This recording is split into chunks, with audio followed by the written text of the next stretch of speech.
Bismillahi wassalatu wassalamu ala rasulillahi amma ba'du. Nous sommes toujours dans l'explication et l'exposition de la biographie authentique du prophète Mohammed sallallahu alayhi wa sallam. Donc, as-siratun nabawiyyatu sahiha. Alors, nous sommes sur la question du djihad. Car là, on va rentrer, n'est-ce pas, dans la partie inhérente au combat, aux batailles. Il faut donc que nous puissions comprendre certains points. On a vu dans l'audio précédent qu'en islam, on a deux types de djihad.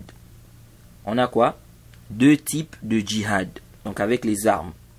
On a le djihad al-talab, ok, qui est le combat offensif, et on a expliqué ce que c'est. Et on a le djihad al-dafa', donc le combat défensif.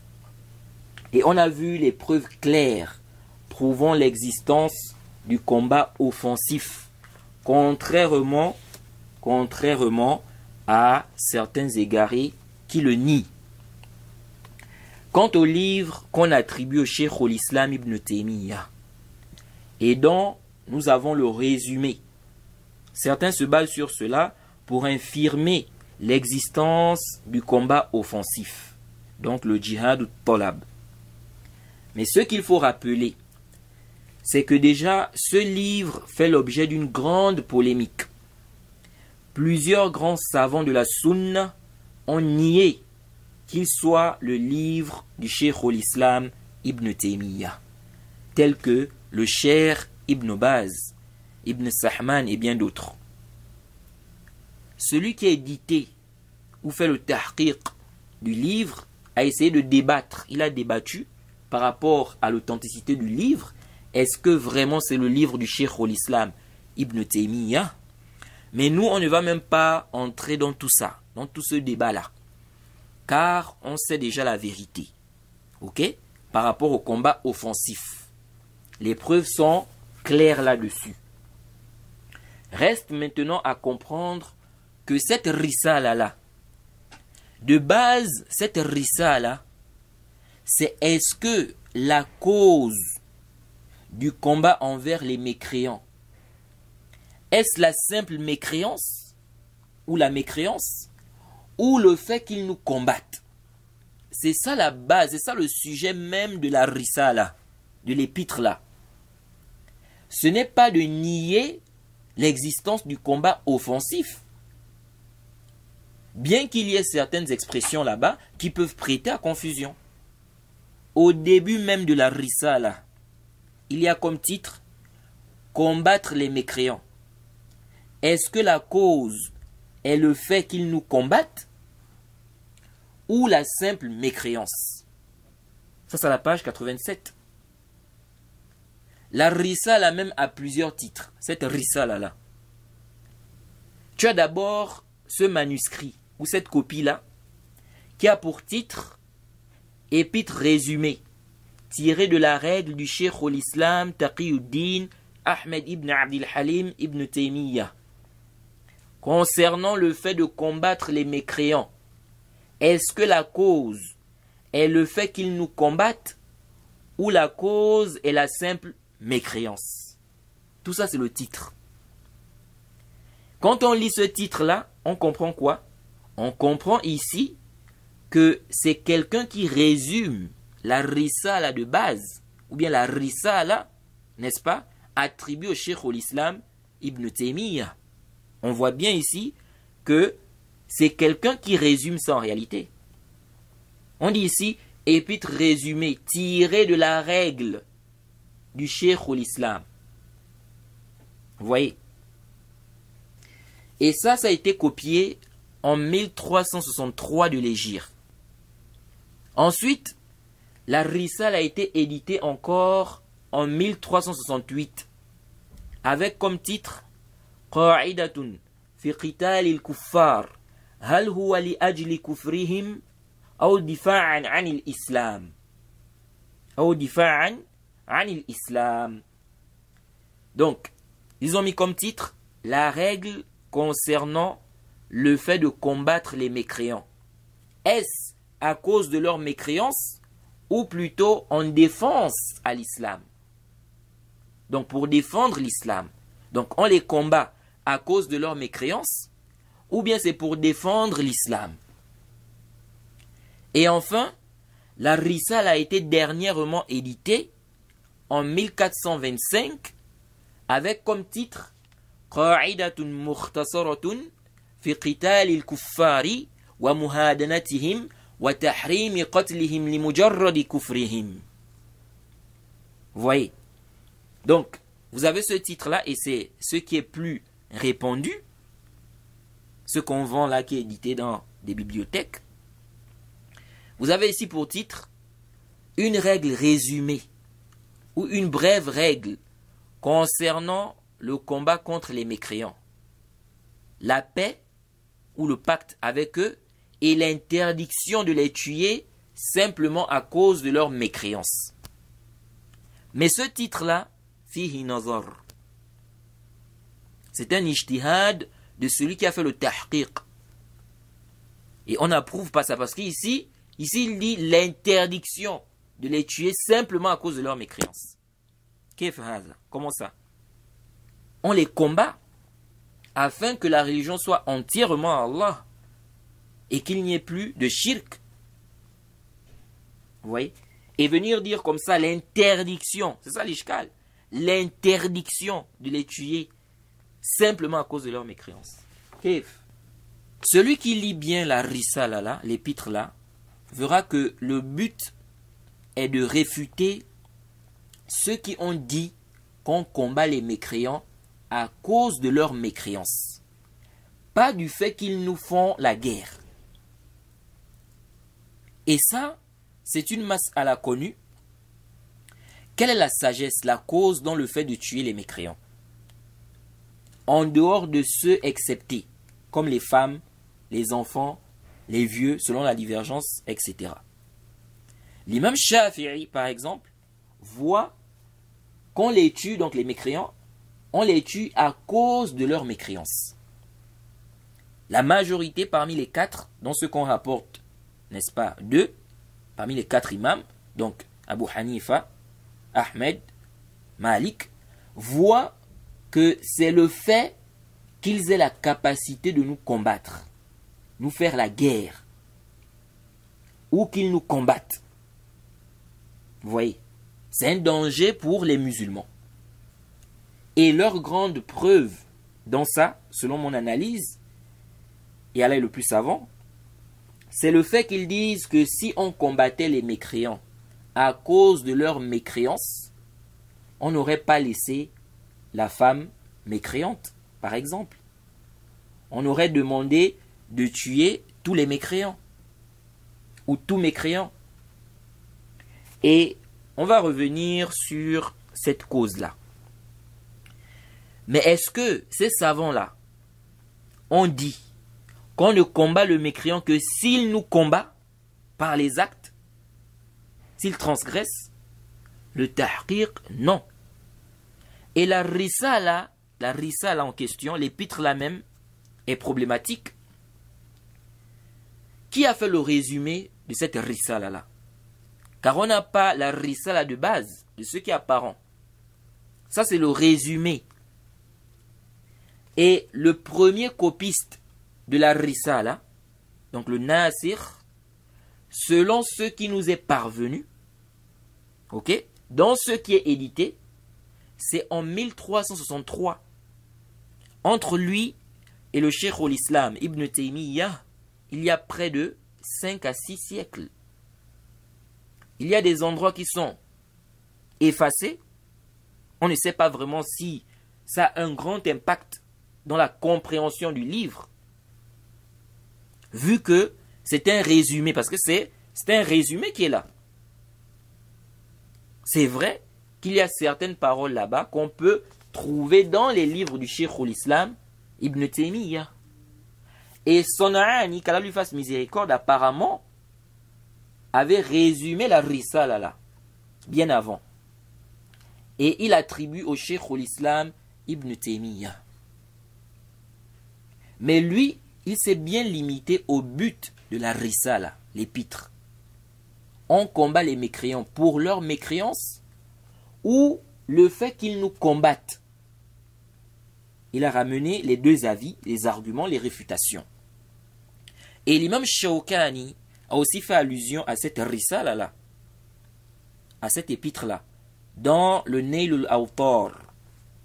D'ailleurs, je vais vous lire ici sa parole, car elle est importante sur le sujet.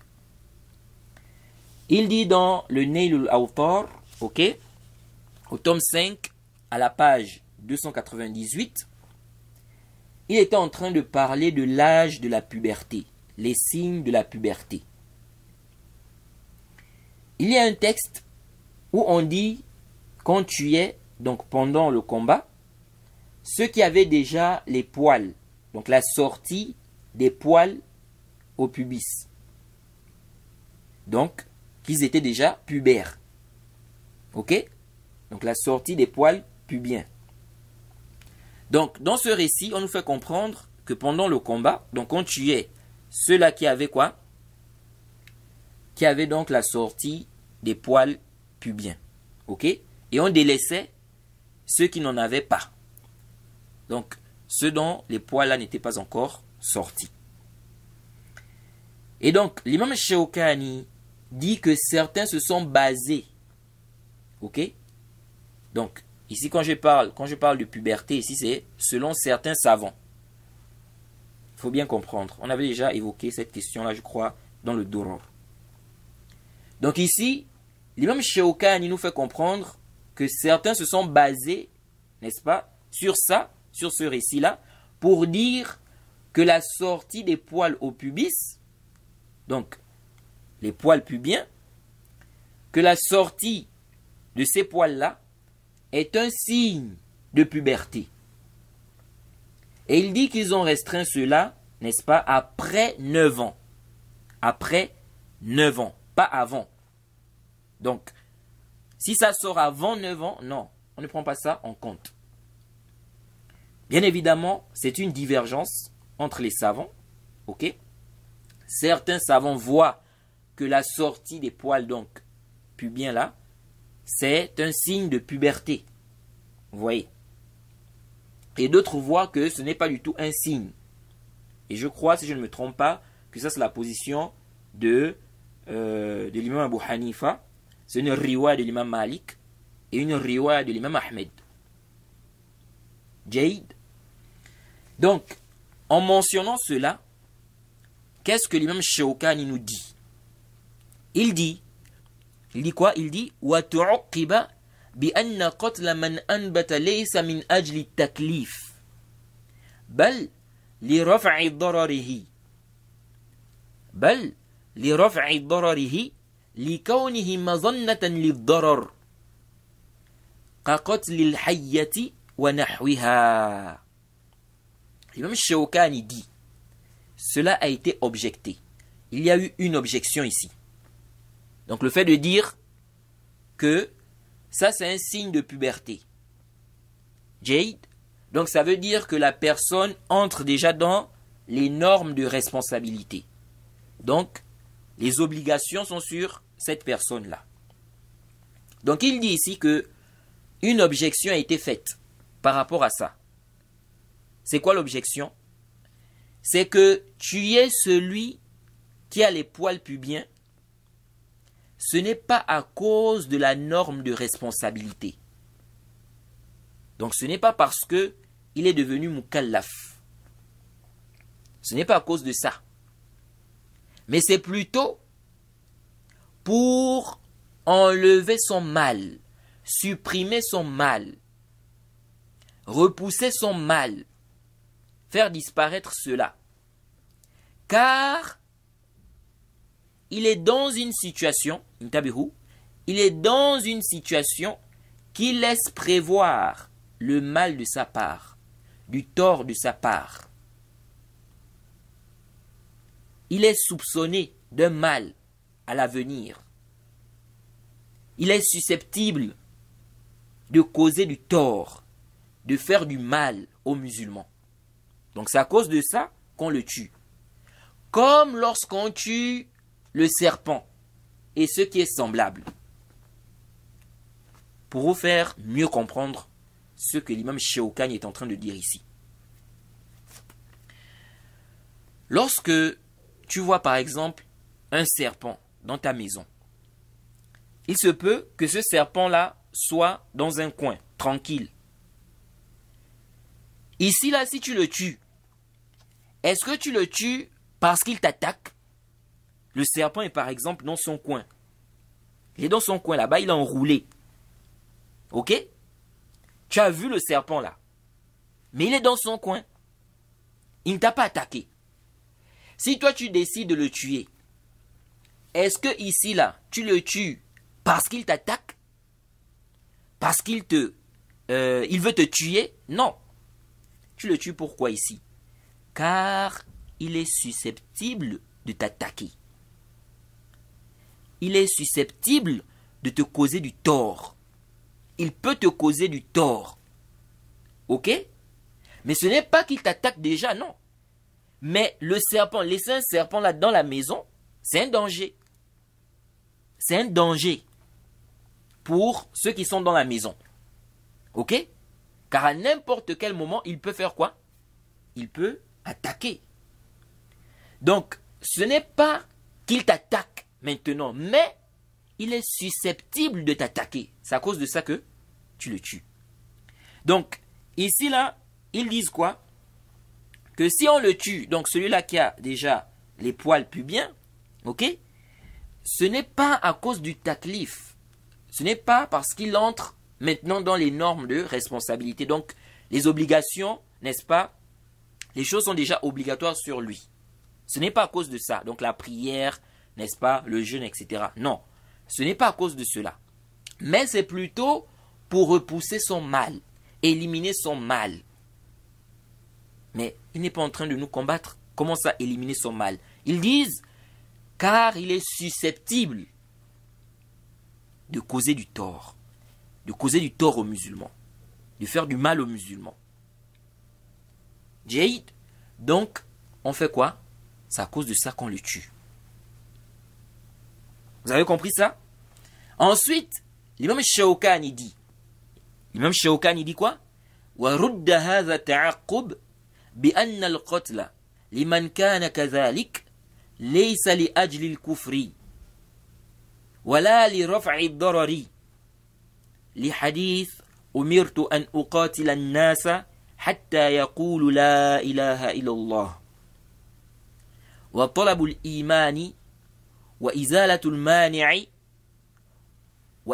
المانع منه فرع التكليف ويؤيد هذا أن النبي صلى الله عليه وسلم كان يغزو إلى البلاد البعيدة كتبوك ويأمر بغزو أهل الأقطار النائية مع كون الضرر ممن كان كذلك مأمونا.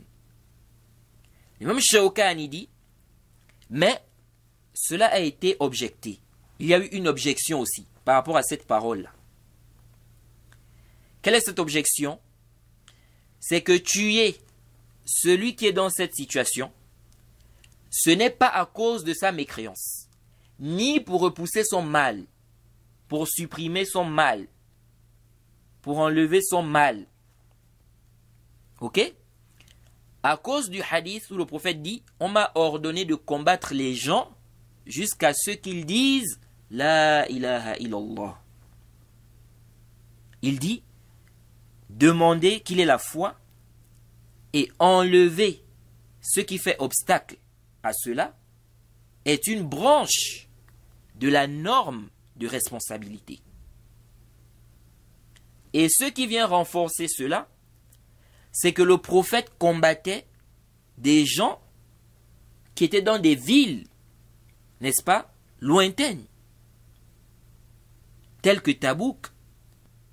Il ordonnait de combattre des gens, ou bien il ordonnait l'invasion des pays, des endroits lointains, des pays lointains, alors qu'ils étaient à l'abri du mal de ces gens. Donc, l'imam Shawkani veut dire quoi?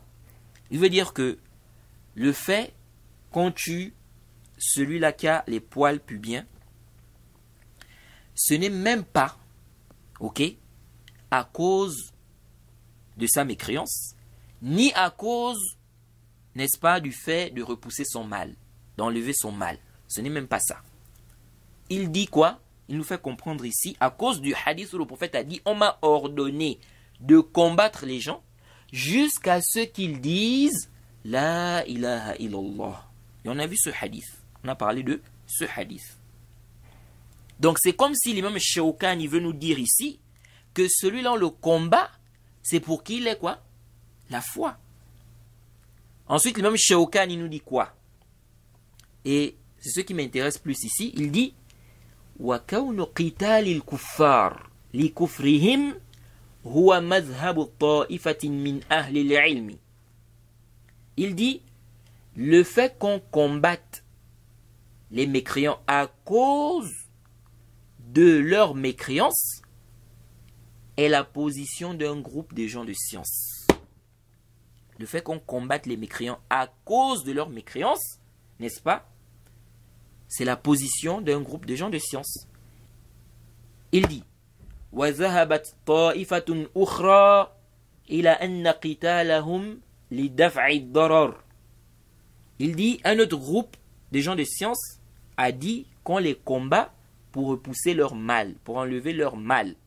Il dit وَالْقَوْلُ, écoutez bien, il dit وَالْقَوْلُ بِهَذِهِ الْمَقَالَةِ هُوَ مَنْشَأُ ذَلِكَ تَعَقُّبْ وَمِنَ الْقَائِلِينَ بِهَذَا شيخ الإسلام ابن تيمية حفيد المصنف وله في ذلك رسالة وله في ذلك رسالة. L'imam Shawkani dit, et cette position-là est donc la source de cette objection-là. Quelle objection? Ce qu'il a mentionné au début là-bas. Ceux qui ont dit non, ce n'est pas à cause du taklif. Donc on le tue, c'est pour repousser son mal, pour enlever son mal. L'imam Shawkani dit que cette objection-là, en disant que non, c'est pour repousser son mal, la source de cette objection-là, c'est cette position-là. Le fait de dire qu'on tue les mécréants pour repousser leur mal, pour enlever leur mal. Ce n'est pas à cause de leur mécréance. Donc, l'imam Shawkani dit, cette position-là est donc la source de cette objection-là, qu'il a mentionnée plus haut. En disant que non, ici là, on ne tue pas ceux qui ont donc la sortie des poils pubiens là, on ne les tue pas à cause du taklif, de la norme de responsabilité. Ils sont devenus responsables. Ok? Les obligations sont sur eux maintenant. Donc, on ne les tue pas à cause de ça, mais plutôt pour repousser leur mal. Cette objection-là qui a été avancée, qui a été mentionnée pour, n'est-ce pas, réfuter ceux qui ont dit que le fait qu'on tue ceux qui avaient donc la sortie des poils pubiens, c'est la preuve que c'est un signe de puberté. Donc, ils ont apporté une objection par rapport à cela, mais cette objection-là, l'imam Shawkani nous fait comprendre que la source de ça, en fait, c'est cette position-là, qui est de dire qu'on ne tue pas les mécréants à cause de leur mécréance, mais à cause de quoi? De leur mal, c'est-à-dire pour repousser leur mal. Ensuite, il dit que parmi ceux qui ont soutenu cette position-là, c'est-à-dire qu'on tue les mécréants pour enlever quoi? Leur mal, à cause de leur mal. Ok? Donc ce n'est pas à cause de leur mécréance. Il dit parmi ceux qui ont soutenu cette position-là, le Cheikh al-Islam Ibn Taymiyyah, le petit-fils de l'auteur. Ok? Donc l'auteur ici, c'est-à-dire le livre qu'il est en train d'expliquer. Parce que l'imam Shawkani, pour ceux qui ne le savent pas, le Nail al-Awtar là, c'est l'explication d'un livre, n'est-ce pas, du grand-père du Cheikh al-Islam Ibn Taymiyyah. Ok? Concernant les ahkam, les ahadiths, n'est-ce pas, des ahkam. Donc le grand-père du Cheikh al-Islam a écrit un livre, ok, où il a mentionné des ahadiths. Les ahadiths, n'est-ce pas, des ahkam. L'imam Shawkani est venu expliquer le livre là. Donc c'est ce qu'il a nommé là, Nail al-Awtar. Donc c'est l'explication, n'est-ce pas, du livre du grand-père du Cheikh l'Islam Ibn Taymiyyah. Donc il dit ici que c'est la position du Cheikh l'Islam qui est le petit-fils de l'auteur. Donc l'auteur du livre, n'est-ce pas, qu'il est en train d'expliquer là. Il dit, et il a une risala à ce sujet. Il a une épître, n'est-ce pas, concernant ce sujet-là. Ici, il fait allusion à quelle épître? À cette épître-là, qa'idatun mukhtasaratun fi qital al-kuffar wa muhadanatihim wa tahrimi qatlihim li mujarradi kufrihim. Li mujarradi kufrihim. Ok? On a vu ça. Taïb. Alors, et même dans la risala, dans l'épître là, résumé là, quelque part là-bas, en explication des versets 190 et 191 de la sourate 2, il est dit là-bas que celui qui combat les croyants, son jugement n'est pas qu'on le combat que dans la situation où il combat. Du moment où il fait partie des gens qui peuvent combattre, qui font peur aux musulmans, il est de ceux qui combattent, on le tue. Ça c'est la page 102 à 103. Et le Cheikh l'Islam Ibn Taymiyyah a aussi mentionné la divergence sur la cause pour laquelle on tue les mécréants dans le Majmu' Fatawa au tome 20, page 101 à 102. Vous voyez. Mais cela n'infirme pas le combat offensif. C'est là le problème. Cela n'infirme pas le combat offensif. Et le Cheikh l'Islam Ibn Taymiyyah a des paroles claires. Il a des paroles claires. Le Cheikh l'Islam a des paroles claires sur le fait de combattre les mécréants jusqu'à ce qu'ils entrent dans l'islam ou donnent la capitation. Dans Al-Jawab al-Sahih, par exemple, au tome 1, page 234, dans As-Sarim al-Masloul, à la page 438 et ailleurs. Vous voyez. Parce que si la personne, intabihu, si le mécréant refuse d'entrer dans l'islam, il refuse de donner la capitation, chez le Cheikh l'Islam Ibn Taymiyyah, on le combat ou pas? Voilà un mécréant, il refuse d'entrer dans l'islam, il refuse de donner la capitation. On le combat ou pas? On le combat. Et ici, on peut même dire que c'est une façon de combattre l'islam, les musulmans. De refuser ici de donner quoi? La capitation. Vous voyez. Bref, le sujet est long. Si on entre dans le sujet en détail, on risque de sortir du but de notre explication ici. En résumé, ce qu'il faut retenir, c'est quoi? C'est que la divergence, est-ce que la cause pour laquelle on tue les mécréants, c'est leur mécréance ou le fait qu'ils nous combattent? Cette divergence-là n'infirme pas le combat offensif. Ok? On va attaquer les mécréants. On va combattre les mécréants. S'ils refusent de donner la capitation, selon cette position-là. S'ils refusent de donner la capitation. Donc, on va présenter l'islam aux mécréants. On leur demande d'entrer dans l'islam. S'ils refusent, on ne va pas les contraindre à entrer dans l'islam. On leur demande de donner quoi? La capitation. Ok? Si maintenant ils refusent de donner la capitation, on les combat. On les combat. Donc selon, n'est-ce pas, cette position-là. Donc cette position-là, est-ce que la cause, c'est à cause de leur mécréance? Ou bien le fait qu'ils nous combattent? Cela n'infirme pas le djihad quoi? Offensif. Ça n'infirme pas le djihad offensif, le combat offensif. Et pour preuve, le Cheikh Ibn Uthaymin, par exemple, il voit le combat offensif. Le Cheikh Ibn Uthaymin voit le combat offensif. Il voit ça. Mais qu'est-ce qu'il nous dit dans son explication du Sahih al-Bukhari, au tome 8, page 5 à 7, il dit, écoutez très bien, il dit le djihad ne consiste pas à forcer les gens à entrer dans l'islam. Écoutez bien, le cheikh Ibn Uthaymin voit le combat offensif. Mais il dit quoi? Il dit, le djihad, le combat, ne consiste pas à forcer les gens à entrer dans l'islam. Il consiste plutôt à les emmener à une situation où la parole d'Allah sera la plus élevée. Que c'est la parole d'Allah qui soit élevée.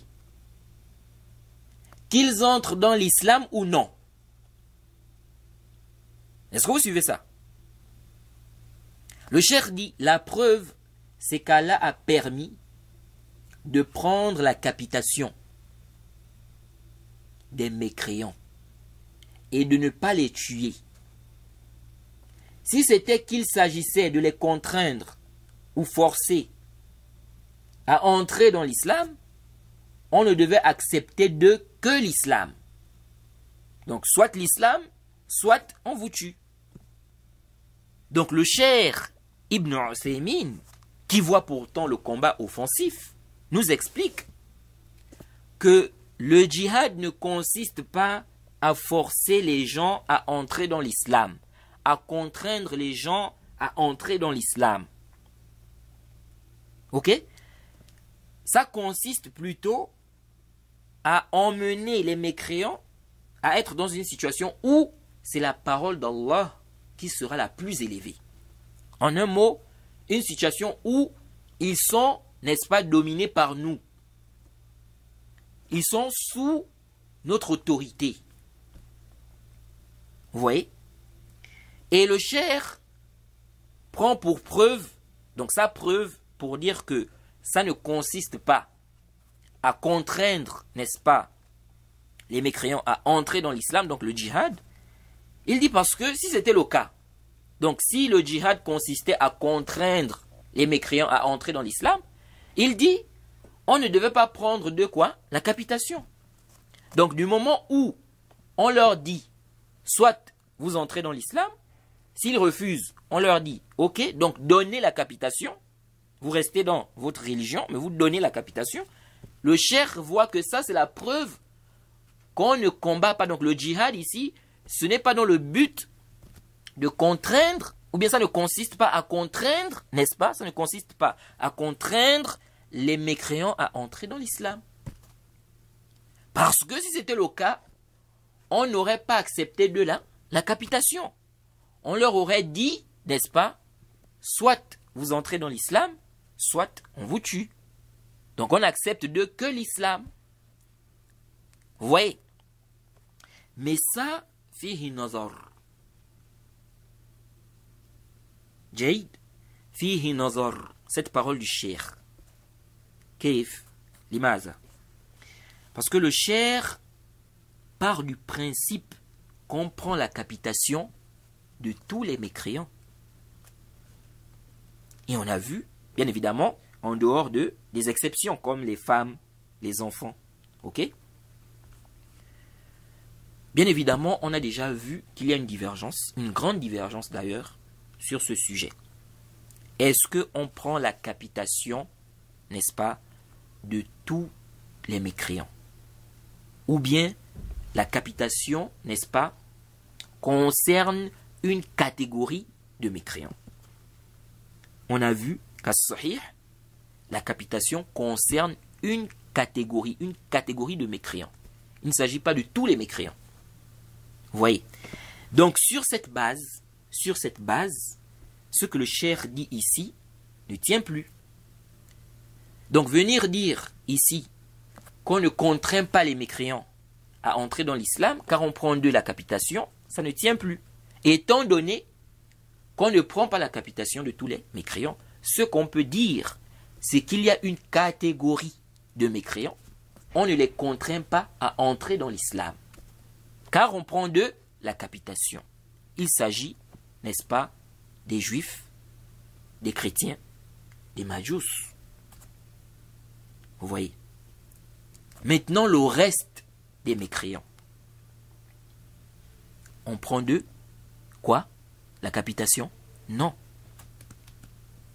Eux, c'est l'islam. Soit l'islam, soit on les tue. En dehors de ceux qui sont exceptés, avec des textes clairs, comme les femmes, les enfants. Ok? Donc c'est soit l'islam, soit on les tue. Et donc, sur cette position-là, on contraint ceux-là à entrer dans l'islam. Oui. Oui. Ceux-là, on les contraint. Ils doivent entrer dans l'islam. Soit c'est l'islam, soit on les tue. Vous voyez? Oui. Il n'y a pas d'ishkal. Contraindre quelqu'un, on peut contraindre quelqu'un sans droit, comme on peut le faire avec droit. Par exemple, on va contraindre quelqu'un à donner, n'est-ce pas, à donner ce qu'il doit. Quelqu'un doit, par exemple, de l'argent. Il ne veut pas rembourser. On le contraint à donner cet argent-là. C'est mauvais? Ce n'est pas mauvais. Ok? Et comme on l'a vu, s'ils refusent d'entrer dans l'islam, le fait de les tuer, c'est une sorte de quoi? De punition. Allah décide de les punir à travers le djihad. À travers quoi? Le djihad. Donc, en demandant à ses serviteurs croyants de les tuer. Et on a vu, n'est-ce pas, les preuves qui prouvent cela. Donc, on doit combattre les mécréants de base. Ok? Et on a vu le verset 39 de la sourate 8. Et on a expliqué cela. Et on a vu aussi le hadith du prophète où il dit « On m'a ordonné de combattre les gens jusqu'à ce qu'ils disent. » C'est ça la base. Sauf ceux qui ont été acceptés, qu'on les laisse. Là, on a des dalils clairs. Et Allah a dit également قُلْ لِلْمُخَلَّفِينَ مِنَ الْأَعْرَابِ. On avait déjà vu ce verset-là, dans le chapitre du djihad. قُلْ لِلْمُخَلَّفِينَ مِنَ الْأَعْرَابِ سَتُدْعَوْنَ إِلَىٰ قَوْمٍ أُولِي بَأْسٍ شَدِيدٍ تُقَاتِلُونَهُمْ أَوْ يُسْلِمُونَ. Sourate 48, au verset 16. Allah dit, dis à ceux des Bédouins qui restèrent en arrière, vous serez bientôt appelés contre des gens d'une force redoutable. Vous les combattrez à moins qu'ils n'embrassent l'islam. Donc il n'y a pas l'impôt, n'est-ce pas, ou bien la capitation ici. Vous les combattrez à moins qu'ils n'embrassent l'islam. Donc c'est ça la base. Vous voyez, c'est ça la base. On ne va accepter que là où on a des dalils clairs. Que ceux-là, ok, on prend d'eux la capitation. Vous voyez. Et ce qui est apparent du prophète et de ses compagnons, il n'a pas été rapporté d'eux de façon authentique qu'ils prenaient la capitation de tous les mécréants. De tous les mécréants. Vous voyez. Donc de base, on ne prend la capitation que de ceux dont on a une preuve claire. Et il s'agit des juifs et des chrétiens, comme c'est clairement mentionné dans le verset 29 de la sourate 9. Et les Majous, comme c'est venu dans le Sahih al-Bukhari. Ok? Quant au Athar, que l'imam Malik rapporte, où on dit que Omar, qu'Allah l'agrée, a dit au sujet des Majous, les adorateurs du feu, Ma adri, kayfa asna'u fi amrihim. Je ne sais pas qu'est-ce que je dois faire, n'est-ce pas, au sujet de leur cas, concernant leur cas. Et Abdurrahman ibn Auf a dit, j'ai entendu le prophète dire, n'est-ce pas, faites pour eux la sunna des gens du livre. Donc au sujet de la capitation. Ça c'est da'if. Là c'est c'est munqati', il y a une coupure. Mohammed ibn Ali, lam yudrik Omar. Jayd, ça c'est faible. Et je crois que j'avais déjà rappelé cela. Donc, on se limite au texte clair. Quant à faire l'analogie des autres mécréants par rapport aux Majous, fihi nazar. Car c'est quoi la illa, la cause? Wallahu a'lam. Vous voyez? Or, il faut qu'on sache la illa. Il faut qu'on sache la cause pour faire l'analogie. Vous voyez? C'est parmi les piliers de l'analogie. Pourquoi on a accepté les Majous? Pourquoi eux, ils doivent donner la capitation? Pourquoi? C'est là le problème. Il faut qu'on sache c'est quoi la illa. Mais si on ne connaît pas, on ne va pas faire l'analogie. De dire que comme les Majous, on prend de la capitation, donc tous les autres mécréants aussi, c'est pareil. Il faut qu'on sache la illa. Si on ne connaît pas, ou bien on est là dans des doutes, on ne peut pas. Ok? Et où est le dalil? Où est le dalil clair justifiant qu'on prend la capitation aussi des autres mécréants, en dehors des juifs, des chrétiens, des Majous?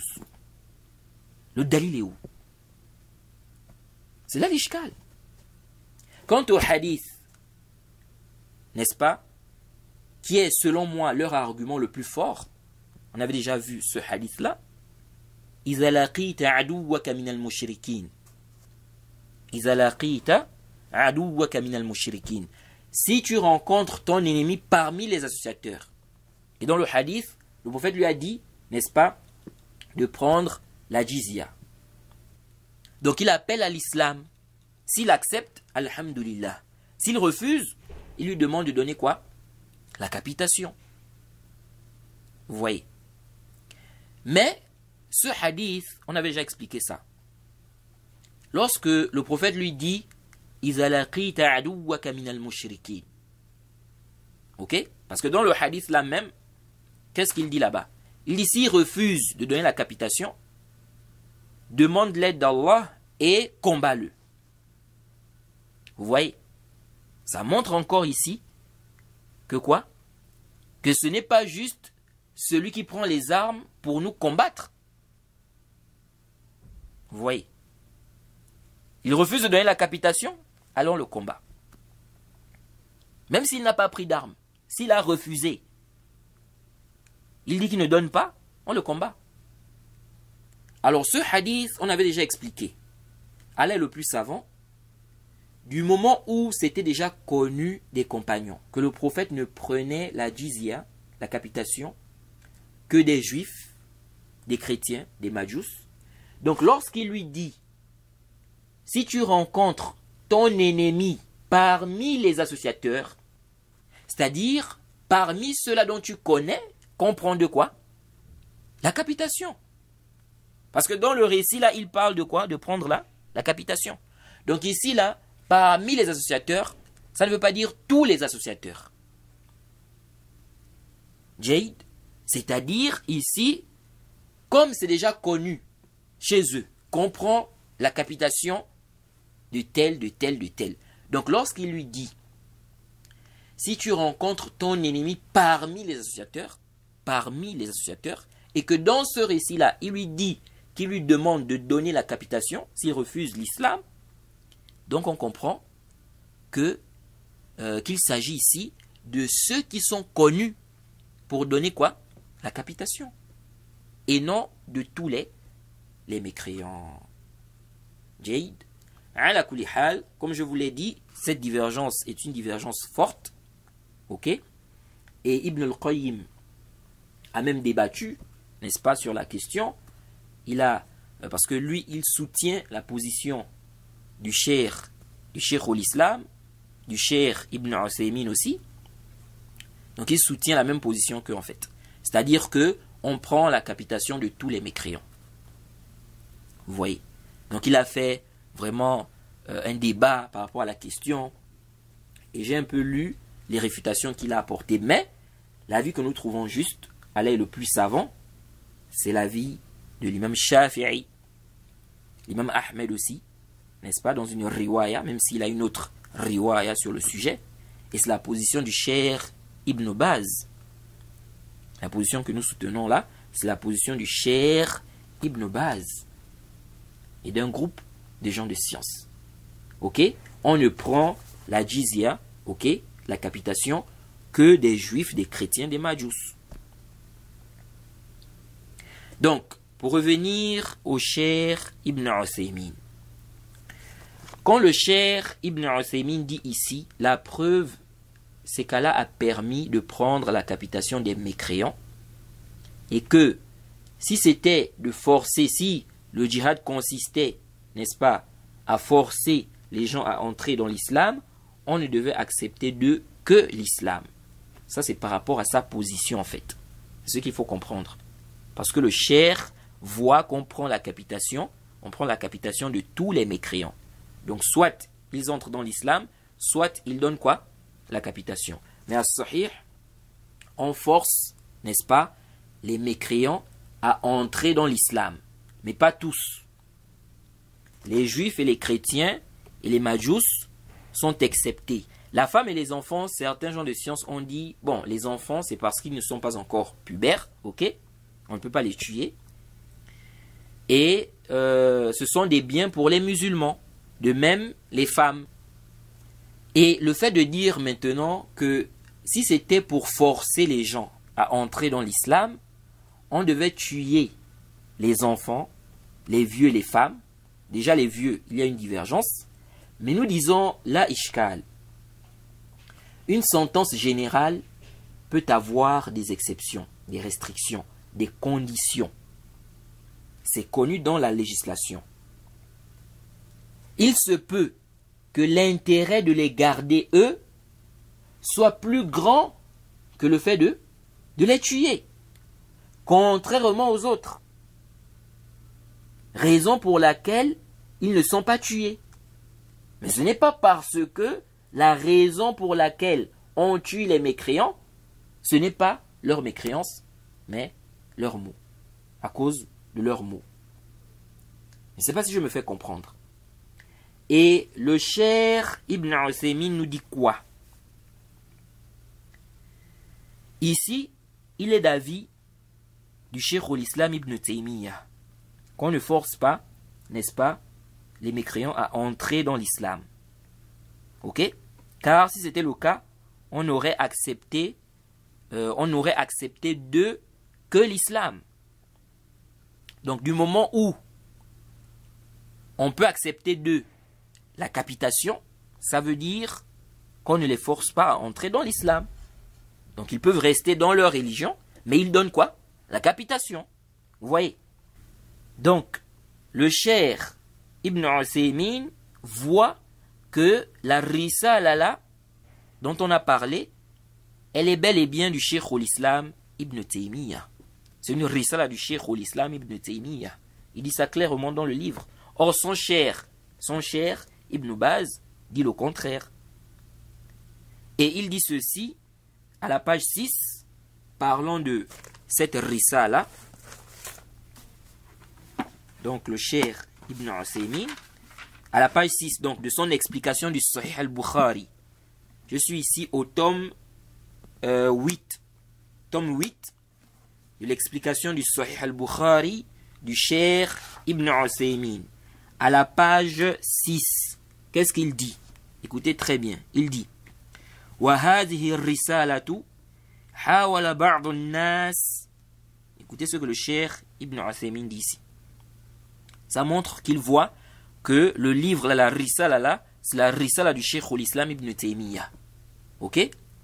On a vu qu'il y a une divergence. Il y a une divergence entre les gens de science par rapport à ça. Est-ce que le Cheikh l'Islam Ibn Taymiyyah a écrit une risala comme ça? La base. Le Cheikh Ibn Uthaymin dit وَهَذِهِ الرِّسَالَةُ حَاوَلَ بَعْضُ النَّاسِ أَنْ يُنْكِرَهَا عن شيخ الإسلام ابن تيمية رحمه الله عن شيخ الإسلام رحمه الله وقال إنها لم تصح عنه. Il dit donc, cette risala, certaines personnes ont essayé de nier cela, de la nier, de nier le fait qu'elle soit la risala du Cheikh l'Islam. qu'Allah lui fasse miséricorde. Il dit, ces gens-là ont dit, elle n'est pas du tout authentique. Jusqu'au Cheikh al-Islam. Ce n'est pas une risala qui a été écrite par le Cheikh al-Islam Ibn Taymiyyah. Le Cheikh dit, ولكن من تأمل كلامه وسياق الكلام ونظمه عرف أنها من كلام الشيخ الإسلام ابن تيمية وقد أثبتها له كثير من أهل العلم مثل الشوكاني وغيره. Le Cheikh dit, mais celui qui médite bien sur sa parole, sur les formulations, n'est-ce pas, des phrases, ok, l'ordre, il va se rendre compte, il va savoir que c'est bien la risala du Cheikh al-Islam Ibn Taymiyyah. Il dit beaucoup de gens de science ont confirmé cela, tels que Shawkani et autres. Bon, je ne sais pas sur quoi le Cheikh s'est basé ici pour dire beaucoup de gens de science. Parce que, d'après mes recherches, ce que j'ai vu, c'est quelques savants. Vous voyez, quelques savants. Donc, dire comme ça beaucoup, Wallahu a'lam. Sauf si le Cheikh a vu beaucoup de gens de science confirmer cela. Ok? Donc ici, on voit clairement que le Cheikh Ibn Uthaymin confirme que cette risala est la risala du Cheikh al-Islam.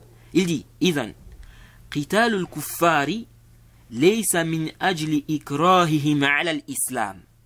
Il dit, donc, combattre les mécréants, ce n'est pas, et j'ai remarqué que le Cheikh Ibn Uthaymin, dans beaucoup de masaïl, il aime bien suivre le Cheikh al-Islam Ibn Taymiyyah. Ça ne veut pas dire qu'il le suit aveuglément, non. Jaïd. Mais bien évidemment, il respecte beaucoup le Cheikh al-Islam pour sa science et ses argumentaires.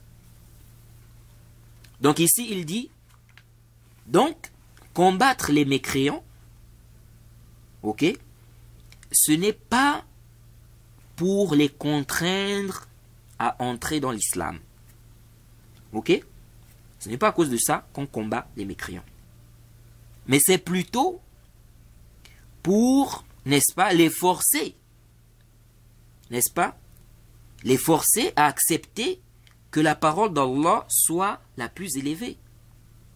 Ou encore, c'est pour les forcer, n'est-ce pas, de telle sorte que la parole d'Allah soit la plus élevée. Il dit, soit, n'est-ce pas, en s'islamisant, en entrant dans l'islam, ok, soit en se soumettant pour l'islam. Vous voyez, donc en donnant la capitation. Vous voyez, le cheikh dit, وعلى هذا فإذا نابذ المسلمين أحد وجب أن نقاتله حتى يذعن إما للإسلام وإما للجزية وهذا هو الصحيح في هذه المسألة. Le cheikh dit, et donc, sur cette base, celui qui sera hostile, n'est-ce pas, envers les musulmans, il est obligatoire de le combattre jusqu'à ce qu'ils se soumettent. Il dit soit à l'islam, donc en entrant dans l'islam, soit en donnant la capitation. Il dit c'est ce qui est sahih dans cette mas'ala. Ensuite, il dit وَالنَّاسُ فِي هَذِهِ الْمَسْأَلَةِ طَرَفَانْ وَوَسَطٍ.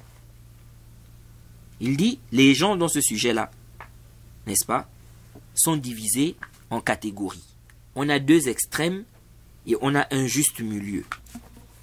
Il dit فَمِنْهُمْ مَنْ قَالَ لَا يَجُوزُ أَنْ نُقَاتِلَ الْكُفَّارِ لِأَجْلِ أَنْ يَدْخُلُوا فِي دِينِ اللَّهِ أو يعطوا الجزية بل إن قاتلونا أو قاموا ضد دعوتنا قاتلناهم إن قاتلونا أو قاموا ضد دعوتنا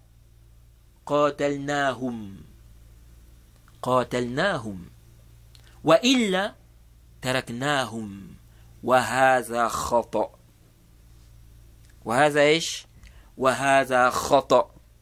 C'est ça, la parole de ceux-là qui nient le combat offensif. Le cheikh dit ici, donc ceux-là aujourd'hui qui nient le combat offensif. Le cheikh dit, donc, dans ce sujet, on a deux extrêmes et on a un juste milieu. Parmi les gens, il y en a qui ont dit, il n'est pas permis de combattre les mécréants, n'est-ce pas, pour qu'ils entrent dans la religion d'Allah ou qu'ils donnent la capitation. On ne doit pas les combattre pour cela. Mais, plutôt, s'ils nous combattent ou s'ils se lèvent contre notre da'wa, à ce moment-là, on les combat. Le cas contraire, on les laisse. Le cheikh dit, et ça c'est une erreur. Donc cette parole-là, de dire que on ne combat les mécréants que s'ils nous combattent. Sinon, on les laisse. Le cheikh Ibn Uthaymin dit ici que c'est une erreur. Pourtant, il attribue la risala dont on a parlé au cheikh l'Islam. Il soutient même qu'on ne combat pas, n'est-ce pas, les mécréants pour les contraindre à entrer dans l'islam. Mais avec ça, il dit que ceux-là qui ont dit, ça c'est un extrême.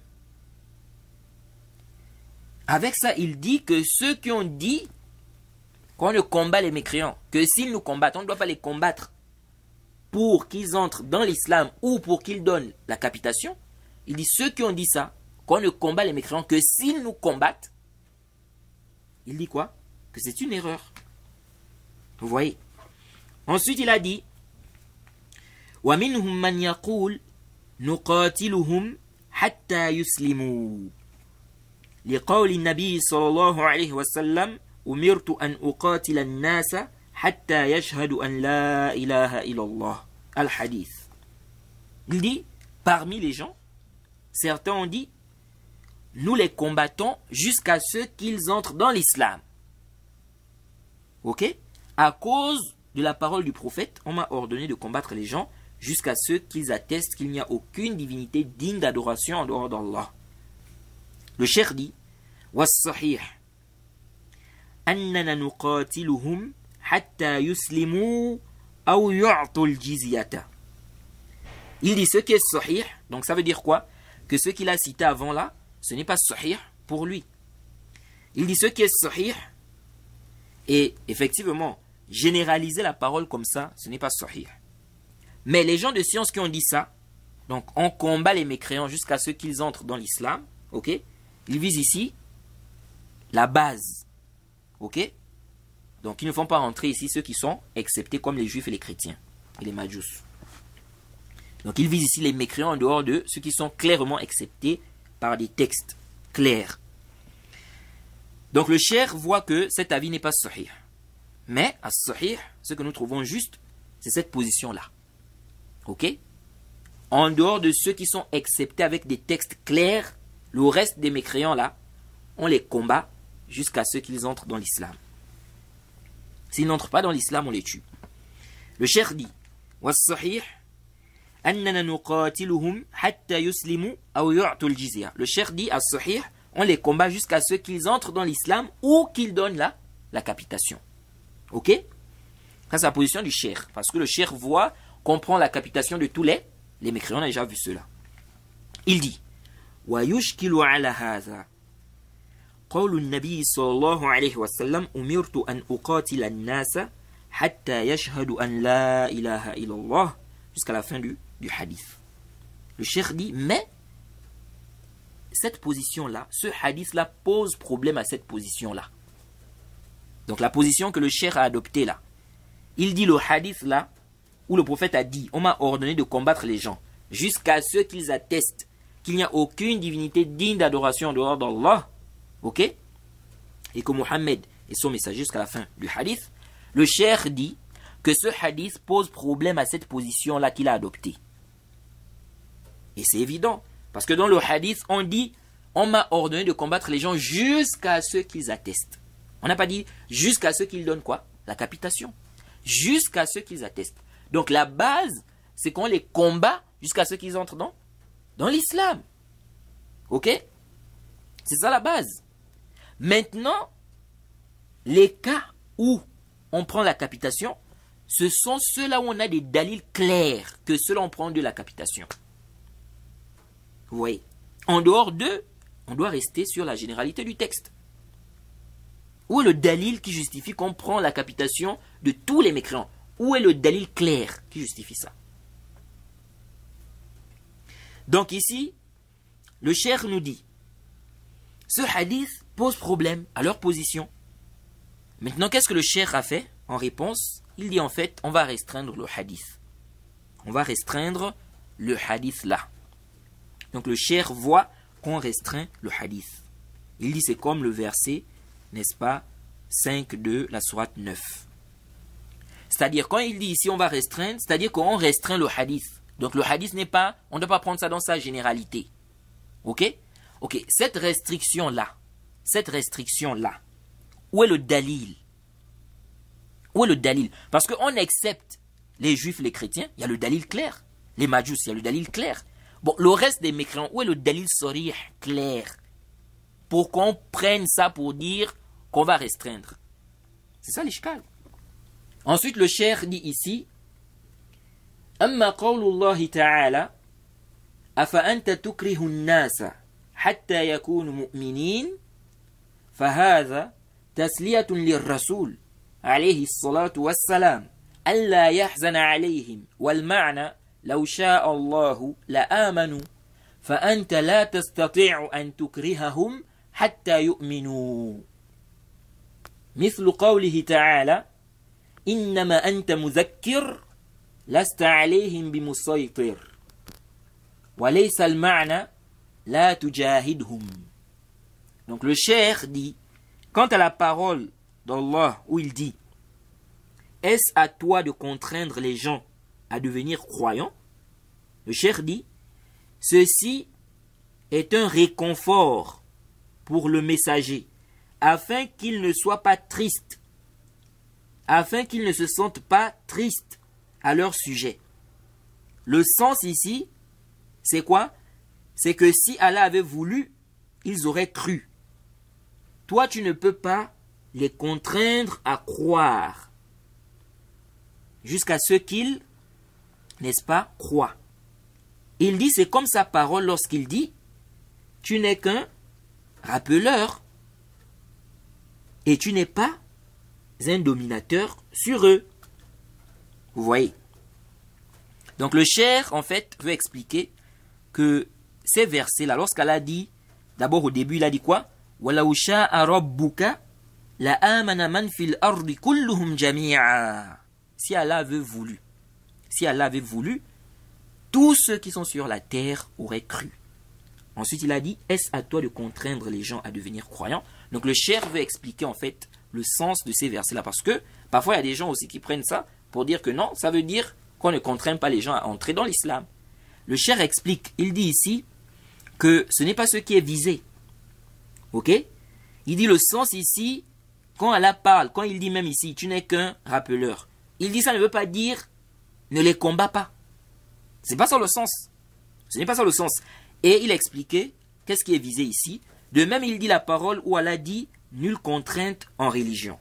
Et ce verset-là, le verset où Allah dit nulle contrainte en religion, ça c'est l'un des versets qui m'a fait faire ou qui m'a fait lire en fait le plus grand nombre de tafasirs, d'exégèses. Je vous assure. Parce que j'avais eu un long débat avec un de mes amis belges dans ma chambre à l'université. Mais vraiment un débat, c'était un débat tendu. On a fait des heures en train de débattre. J'ai fait sortir les livres étaient partout dans la chambre, sur le lit, partout. C'était vraiment tendu. Parce qu'en fait, lui, il avait un ishkal. Il avait lu un peu la risala de, comment on appelle, qu'on attribue au cheikh ou l'islam là, qa'idatun mukhtasaratun fi qital al-kuffar wa muhadanatihim wa tahrim qatlihim li mujarrad kufrihim. Donc il avait lu ça et il avait en fait un ishkal par rapport aussi au verset là, nulle contrainte en religion. Et dans son argumentaire, je voyais qu'il était en train, en fait, d'annuler ou bien de ne pas reconnaître le djihad offensif. Donc j'ai fait des recherches sur l'exégèse du verset là. Nulle contrainte en religion. J'ai lu des exégèses. On a débattu. C'était tendu dans la chambre. Les livres étaient là, j'ai mis les livres sur le lit, c'était partout dans la chambre. C'était vraiment tendu, le débat. Sur la question là. Pourquoi on combat? Pourquoi on tue les mécréants? Est-ce à cause de leur mécréance? Ou parce qu'ils nous combattent? La question du combat offensif. La question du verset là. Nulle contrainte en religion. Qu'est-ce que ça veut dire, nulle contrainte en religion? Lorsque vous lisez les exégèses, parce qu'il y a des gens, lorsqu'ils vont lire les exégèses, ils vont trouver là-bas, non, on a dit, le verset est descendu pour ceci, le verset est descendu pour cela, on a dit ceci, on a dit cela. Ils pensent que ça fait beaucoup de paroles. Non. En fait, il y a des avis qui reviennent à un seul avis concernant l'exégèse de ce verset-là. Lorsque vous lisez les tafasirs, les exégèses, vous allez voir qu'on a deux grandes explications, ou deux explications concernant ce verset-là. C'est-à-dire, tout ce que vous allez lire là, ça ne va revenir qu'à ces deux explications-là. Ou sinon trois, parce qu'il y a un troisième avis aussi là. Mais je vais parler de ça tout à l'heure. Certains gens de science ont dit que ce verset a été abrogé. C'est abrogé, c'est fini. Ça veut dire quoi? On ne travaille plus avec ça. Ça a été abrogé par tous les textes où on demande de combattre les mécréants. Donc ne venez plus avec ça. Nulle contrainte en religion. C'est fini, c'est abrogé.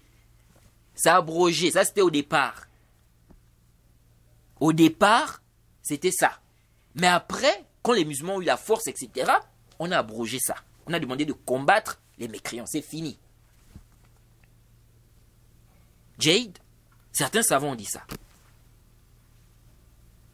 D'autres savants ont dit non. Le verset n'est pas abrogé. Et c'est ce qui est plus proche. Allez, le plus savant. Que le verset n'est pas abrogé. Ils ont dit le verset n'est pas quoi?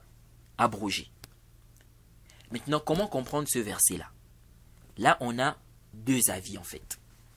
C'est pourquoi je parlais du troisième avis. Parce qu'au total, ça nous donne trois avis. On a des savants qui ont dit le verset n'est pas abrogé, nulle contrainte en religion, oui. Mais ça concerne qui? Il ne s'agit pas de tous les mécréants. Il s'agit de ceux-là de qui on prend la capitation. Nulle contrainte en religion. Naam. Il s'agit des juifs et des chrétiens. Il s'agit des juifs et des chrétiens. Donc les juifs et les chrétiens, on ne les contraint pas à entrer dans l'islam. Ok? On leur présente l'islam. S'ils refusent d'entrer dans l'islam, on leur demande de donner quoi? La capitation. Donc ce n'est pas soit l'islam, soit on te tue. Non. Eux, c'est soit l'islam, soit la capitation. Donc tu vas rester dans ta religion si tu ne veux pas entrer dans l'islam, mais tu donnes quoi? La capitation.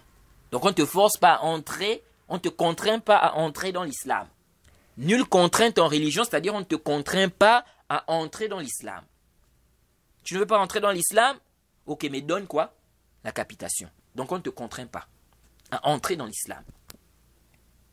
Jade? Car le sabab, la cause de la révélation du verset là, c'était sur quoi? Des gens du livre. Et si quelqu'un dit al-ibratu bi'umumi al-lafz la bi khusus al-sabab, ce qui est pris en considération, la qaïda dit, ce qui est pris en considération, c'est quoi? La généralité du texte. Et non quoi? Le sabab, la cause pour laquelle le texte a été révélé. Nous disons naam, sauf que cette règle a des conditions. On avait déjà expliqué ça. Je crois, dans les trois fondements, on a parlé de cela. Parmi les conditions, il ne faut pas que le texte, n'est-ce pas, s'oppose à un autre texte. Il ne faut pas qu'il y ait un ta'arud. Parce qu'à ce moment-là, on va faire quoi? On va donc comprendre que ce verset-là, ce texte-là, est restreint à son sabab. Parce qu'il n'y a pas de contradiction dans quoi? Dans la révélation. Est-ce que vous suivez ça? Donc certains gens de science ont dit ce verset concerne les juifs et les chrétiens. Et c'est la position qu'on a adoptée. As-Sahih, nulle contrainte en religion, c'est pour les juifs et les chrétiens. Déjà à cause du sabab, la cause de la révélation du verset. Et aussi on a des textes clairs. On a vu le verset dans la sourate Tawbah, où on voit bien qu'on prend la capitation des juifs et des chrétiens. Ça montre clairement que quoi? Qu'on accepte de quoi? La capitation. Donc ce n'est pas juste l'islam où on vous tue. Donc ceux-là, on ne les contraint pas à entrer dans l'islam. Vous voyez? Maintenant, on a un groupe de gens de science. Ils sont d'accord que le verset n'est pas abrogé. Ok? Mais ils ont dit que c'est général. Ce n'est pas juste les juifs, les chrétiens, non. C'est général. Est-ce que vous suivez ça? Mais c'est général. Chez eux, ça veut dire quoi? Qu'on ne va pas tuer les mécréants s'ils refusent de donner la capitation? Non. Chez eux, ici, c'est quoi le sens là? Le sens du verset. C'est-à-dire, on ne contraint aucun mécréant à entrer dans l'islam. Tous les mécréants, on leur présente l'islam. Ok? S'ils refusent, n'est-ce pas? On leur demande de donner quoi? La capitation. Donc on accepte de quoi? La capitation. Donc ce n'est pas juste l'islam ou bien on te tue. Non. L'islam, si tu ne veux pas, ok, tu restes dans ta religion, mais tu donnes quoi? La capitation. Donc on ne te force pas, on ne te contraint pas à entrer dans l'islam. Tu restes dans ta religion, mais tu donnes quoi? La capitation. C'est ça, nulle contrainte en religion. Donc effectivement, nulle contrainte en religion parce qu'il y a la capitation. Bon, maintenant, il refuse d'entrer dans l'islam et il ne donne pas la capitation. On le combat, oui ou non? On le combat. Chez tous les savants, on le combat. On le combat. Ok? Donc, il faut bien comprendre les masaïl, les frères, parce qu'il y a des gens qui ont pris, c'est-à-dire comprennent les choses de travers. Ils attribuent aux savants des positions, ils ne comprennent même pas en réalité. Vous voyez? Donc ça, c'est ce qu'il faut comprendre concernant ce verset-là. Les savants n'ont pas pris ce verset-là, nulle contrainte en religion, pour dire que les mécréants sont là, ok? Ils peuvent rester là, ils sont dans leur coufre, ils propagent leur coufre, ils n'entrent pas dans l'islam, ils ne donnent pas la capitation, les musulmans ont la force, on les laisse là, ils propagent leur égarement, leur mécréance, leur shirk, ils éprouvent nos enfants, ils éprouvent nos femmes, ils éprouvent les musulmans, avec des shubhat, des ambiguïtés, tout ça ils propagent, on les laisse là. Ils n'ont pas pris ce verset-là pour dire ça. Quand vous venez, vous dites aux gens, non, nulle contrainte en religion, nulle contrainte en religion. En islam, ce qui existe seulement, c'est le combat défensif. Si tu nous attaques, on t'attaque. Mais tu nous attaques pas, on te laisse. Alors, concernant ces versets-là, lorsqu'Allah dit ici, est-ce à toi de contraindre les gens à devenir croyants? Donc, Sourate 10, verset 99. Et lorsqu'il dit, eh bien, rappelle, tu n'es qu'un rappeleur et tu n'es pas un dominateur sur eux. Donc, Sourate, n'est-ce pas, 88, versets 21 à 22. Sauf celui qui tourne le dos et ne croit pas, alors Allah le châtiera du plus grand châtiment. Ça, c'est au verset 23. Qu'est-ce que ça veut dire? Est-ce à toi de contraindre les gens à devenir croyants?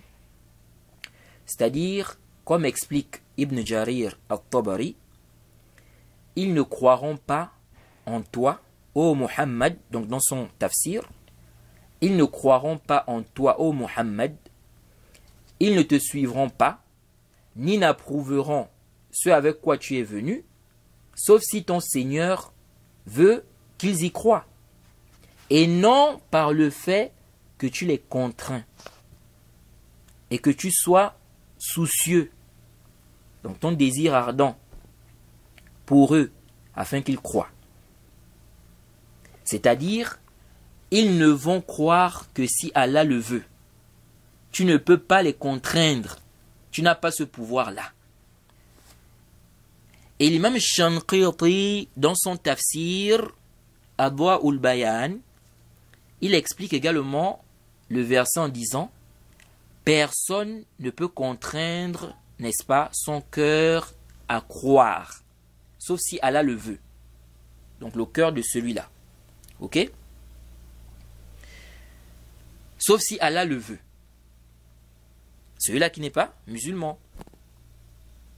Il dit, Allah a clarifié cela dans plusieurs versets, notamment où il dit, celui qu'Allah veut éprouver, tu n'as pour lui aucune protection contre Allah.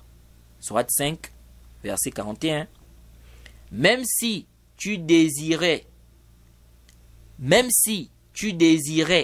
ardemment qu'il soit guidé, sache qu'Allah ne guide pas ceux qui s'égarent. Sourate 16, verset 37. Tu ne guides pas qui tu aimes. Sourate 28, verset 56. Vous voyez. Quiconque Allah égare, pas de guide pour lui. Sourate 7, verset 186. Et le cher Ibn Baz fut questionné par rapport à ce verset-là. Qu'a-t-il dit? C'est venu dans Majmu' Fatawa wa Maqalat Mutanawwi'a du cher Ibn Baz au tome 24, page 338 à 340. On pose la question au cher Ibn Baz concernant le verset 99 de la sourate 10. Donc, est-ce à toi de contraindre les gens à devenir croyants? Et le verset 256 de la sourate 2, nulle contrainte en religion. Qu'est-ce que ça veut dire? Car quelqu'un a dit, celui qui n'entre pas dans l'islam, on ne le contraint pas à entrer dans l'islam. Donc ça c'est la question qu'on pose au cher Ibn Baz. Écoutez maintenant la réponse du cher. Il dit, وَهَاتَانِ الْآيَتَانِ الْكَرِيمَتَانِ وَالْآيَاتُ الْأُخْرَى التي في معناهما بين العلماء أنها في حق من تؤخذ منه الجزية كاليهود والنصارى والمجوس لا يكرهون بل يخيرون بين الإسلام وبين بذل الجزية وبين بذل الجزية.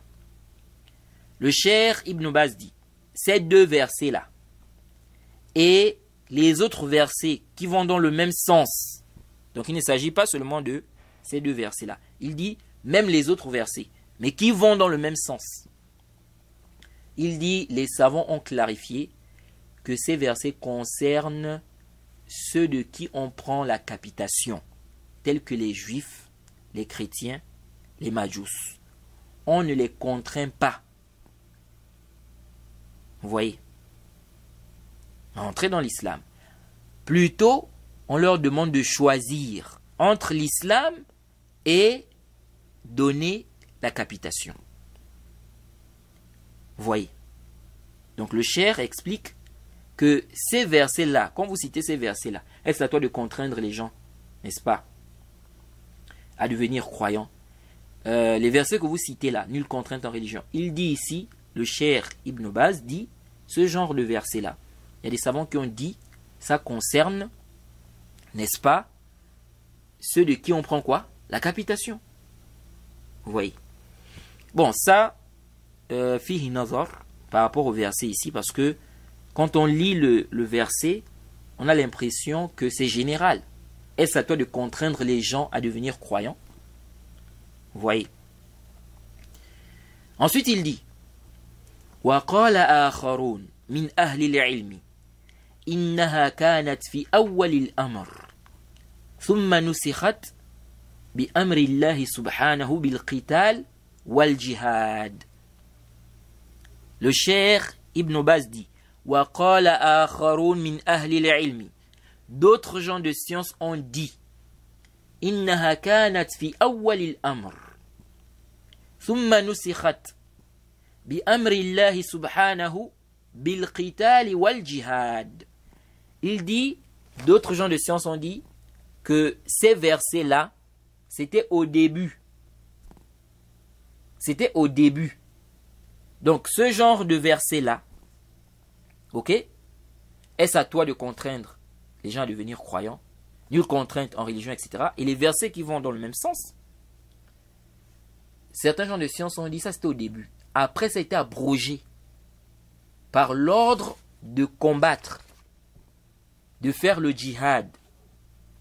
Mais nous disons, naam, cet avis-là est sahih, mais ça ne concerne pas tous les versets. Par exemple, nulle contrainte en religion, on a vu que ce n'est pas abrogé. On a demandé de combattre, parce que dans le hadith, le prophète dit, on m'a ordonné, umirtu an uqatila an-nasa, hatta yashhadu an la ilaha illallah. Le hadith, on m'a ordonné de combattre les gens jusqu'à ce qu'ils disent qu'il n'y a aucune divinité digne d'adoration en dehors d'Allah et que Mohammed est le messager d'Allah, qu'ils accomplissent la prière, donnent la zakat.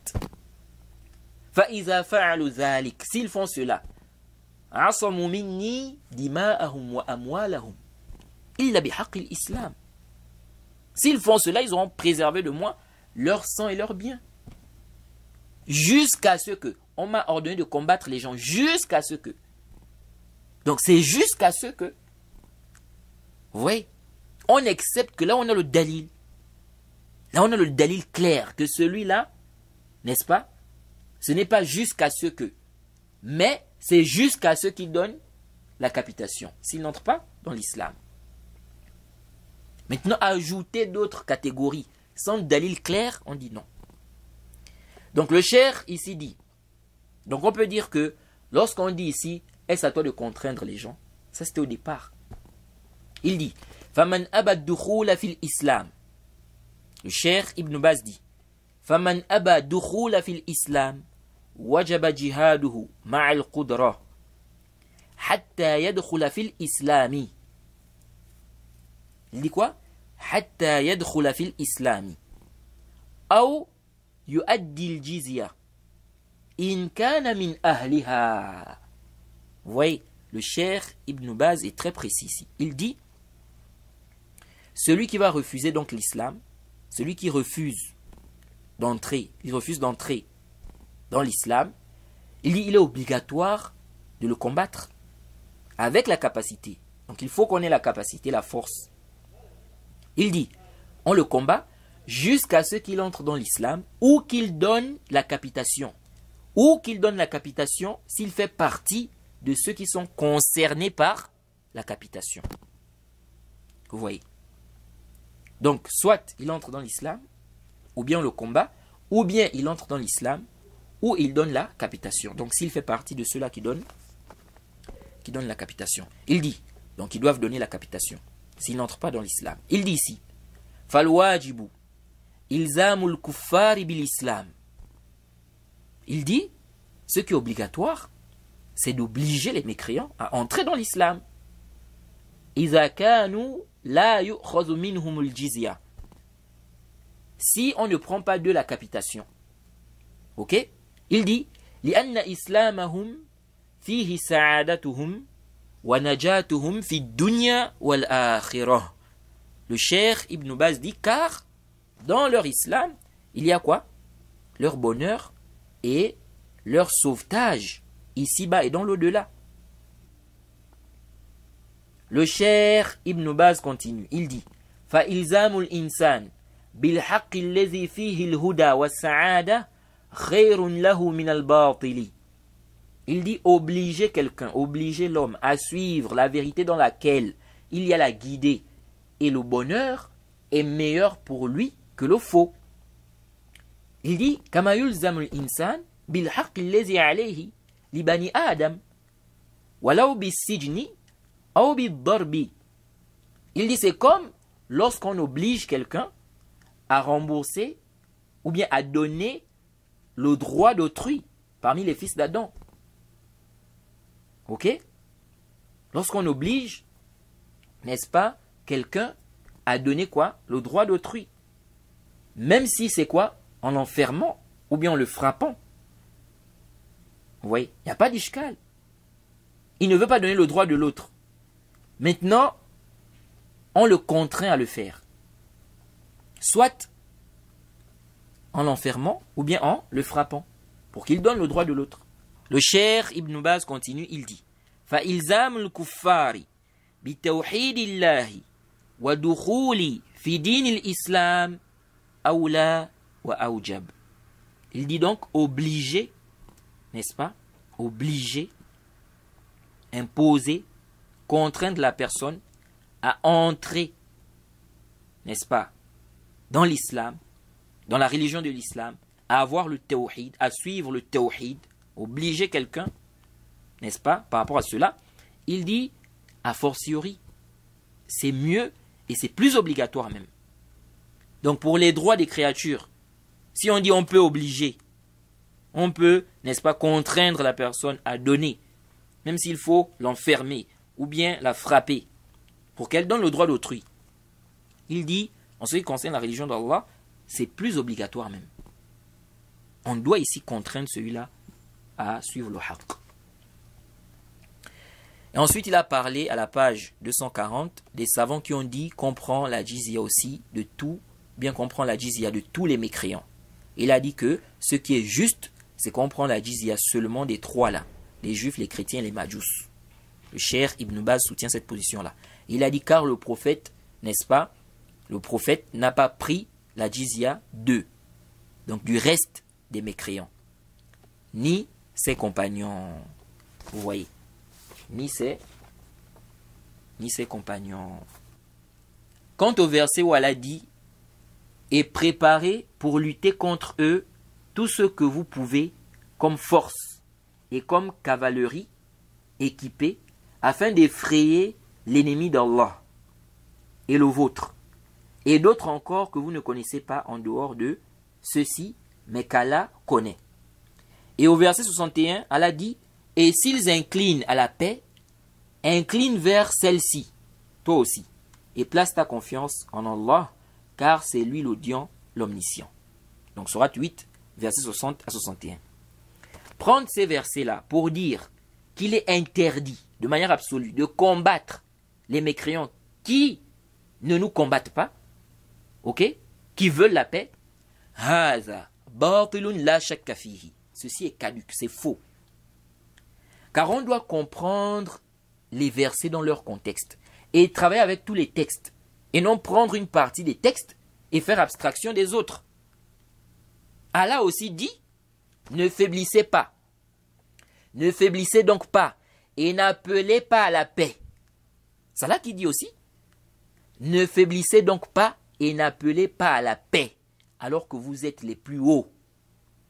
Qu'Allah est avec vous. Vous dites non, ici on a dit, ici ils inclinent à la paix, incline aussi vers celle-ci. Mais Allah a aussi dit, ne faiblissez donc pas et n'appelez pas à la paix, alors que vous êtes les plus hauts. Qu'Allah est avec vous. Soit 47 au verset 35. Comment comprendre? Il faut donc regrouper entre les textes, les comprendre. Quel salaf dit qu'il est obligatoire d'appeler à la paix si les mécréants y appellent? Plutôt ça revient à l'intérêt, la maslaha. D'ailleurs même, certains gens de science ont vu que cela a été abrogé. Mais ce qu'il faut comprendre ici, c'est que la sourate 8 a été révélée après la bataille de Badr. Ou dans ce contexte-là, de manière générale, on a recommandé la paix lorsque les musulmans étaient peu et les ennemis nombreux. Et lorsqu'on a demandé de combattre les mécréants, jusqu'à ce qu'ils entrent dans l'islam ou donnent la capitation, pour ceux qui sont concernés par cela, c'est lorsque les musulmans ont eu une force. Les versets sur le combat, le djihad, n'ont pas du tout été révélés en une seule fois, tous ensemble. Il y a un contexte. Il y a eu une gradation.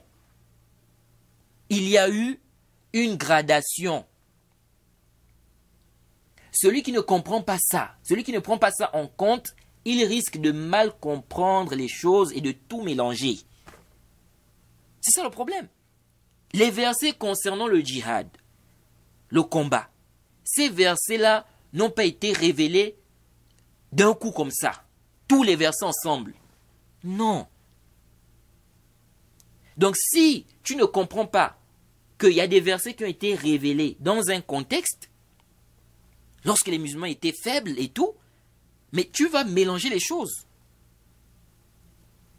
Tu vas prendre des versets, tu dis non, ça veut dire qu'on ne doit pas combattre les mécréants. On ne doit combattre que si, n'est-ce pas, ils nous attaquent. Oh non, on doit, c'est la paix. Oh non, mais tu mélanges.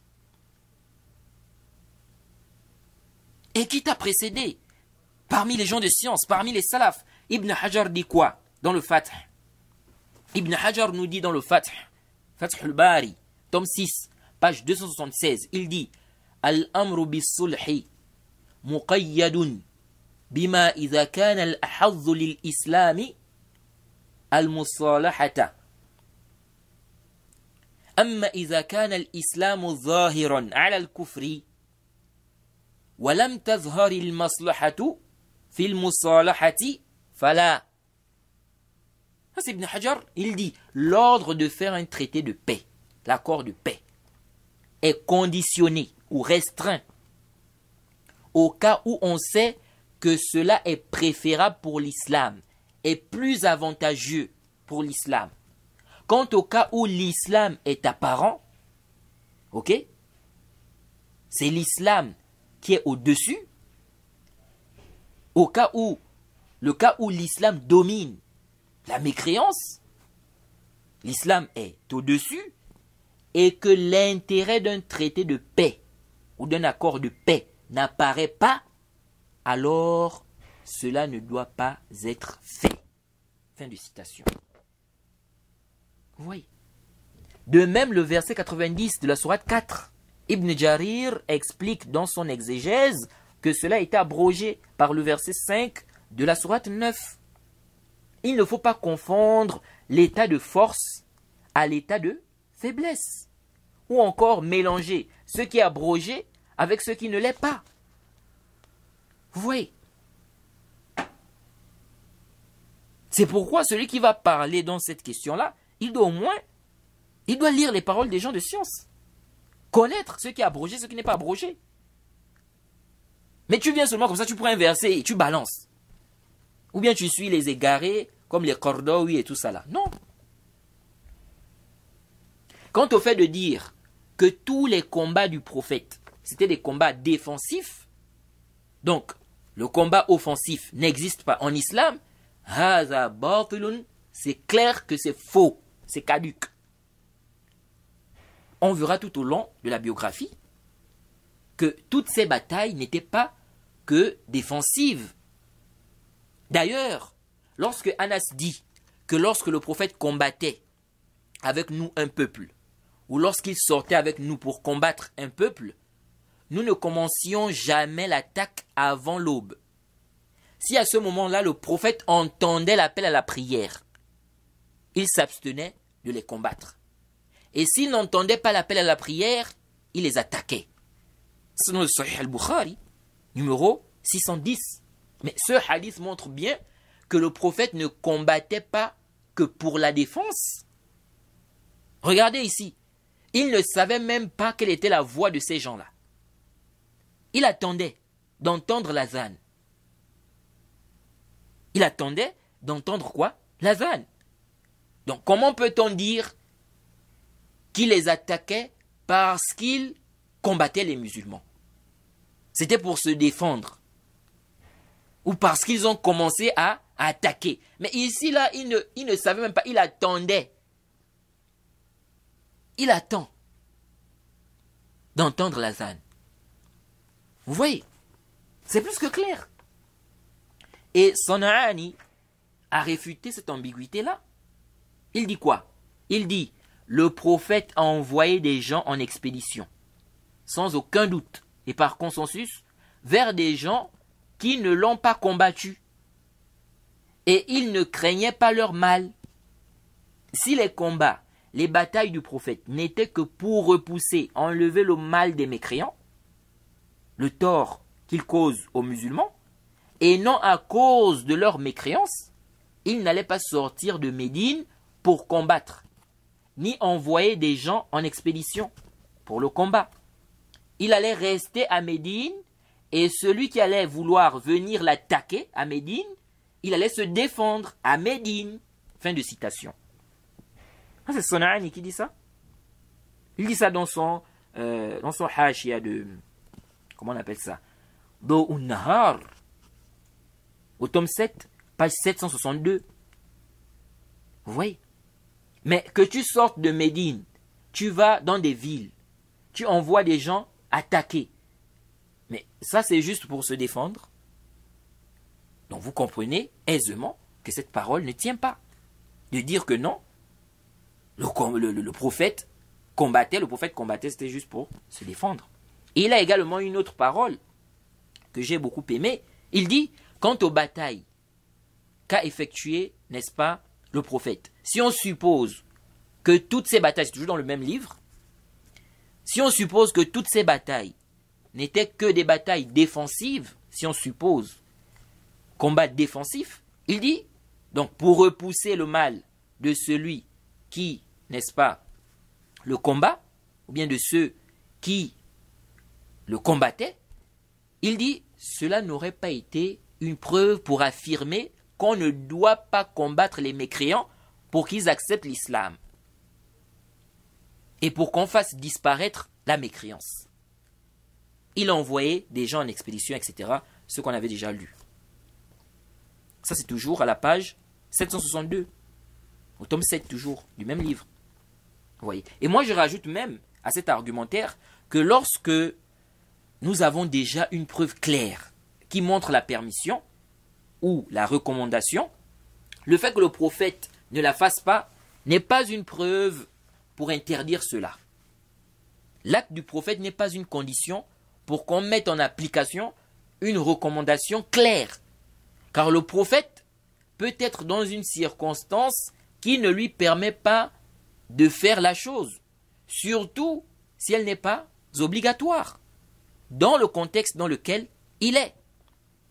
Vous voyez, le prophète peut être dans une circonstance où les gens qu'il combattait sont des gens qui le combattaient. Si on vous le concède, si on accepte qu'il n'a combattu que ceux qui le combattaient. Vous voyez, mais cela ne veut pas dire qu'on ne combat pas, ou bien qu'on ne combat que ceux qui nous combattent. Vous voyez. Et concernant l'acte du prophète, je vais vous donner un exemple. Même si ce n'est pas forcément la même chose. Mais pour vous montrer que l'acte du prophète n'est pas une condition, du moment où on a déjà la recommandation claire. Vous voyez. Et ça refute aussi ceux qui ont dit non, le jeûne de 6 jours de Shawwal, on n'a pas rapporté du prophète qu'il a jeûné ça. Donc on ne jeûne pas. Ils ont même rejeté le hadith sur cela, alors que le hadith est authentique et clair. Mais écoutez ce hadith. Aïcha nous dit, dans le Sahih Muslim, hadith numéro 718. Ceci rapporté par l'imam al-Bukhari. Hadith numéro 1128. Mais ici, je mentionne la version de Muslim. Aïcha nous dit, Ma ra'aytu Rasulallah sallallahu alayhi wa sallam yusalli subhata ad-duha qat. Wa inni la usabbihuha. Wa inni la usabbihuha. Wa in kana Rasulullah sallallahu alayhi wa sallam la yada'u al-amala wa huwa yuhibbu an ya'mala bihi. Khashyata an ya'mala bihi an-nasu fayufradu alayhim. L'imam Muslim nous rapporte que Aïcha a dit, je n'ai jamais vu le messager d'Allah accomplir la prière de Duha. Cependant, je l'accomplis. Elle dit, je n'ai jamais vu le messager accomplir la prière de Duha. Mais moi, j'accomplis ça, je fais ça. Elle dit, et si le messager d'Allah délaissait un acte qu'il aimait faire, c'était par crainte que si les gens le pratiquaient constamment, cela pourrait devenir pour eux une obligation. Donc elle dit ici qu'elle n'a jamais vu. Mais pourquoi elle fait? Parce que des preuves sont claires qu'on peut quoi? Accomplir cela. Donc le fait maintenant que le prophète lui-même, elle n'a jamais vu le prophète faire ça, ce n'est pas un dalil pour elle pour délaisser quoi? La recommandation claire. Vous voyez, intabihu.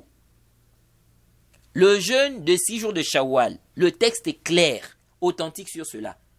Bon, maintenant, si on n'a pas rapporté que le prophète a jeûné ça, Déjà, c'est pas une obligation. Bon, si on n'a pas rapporté que le prophète a jeûné ça, c'est un dalil qu'on ne doit pas jeûner ça. Et qu'on va venir rejeter le hadith. Mais non. Vous voyez. Et intabihu, on parle ici d'interdiction. Intabihu. On parle ici d'interdiction.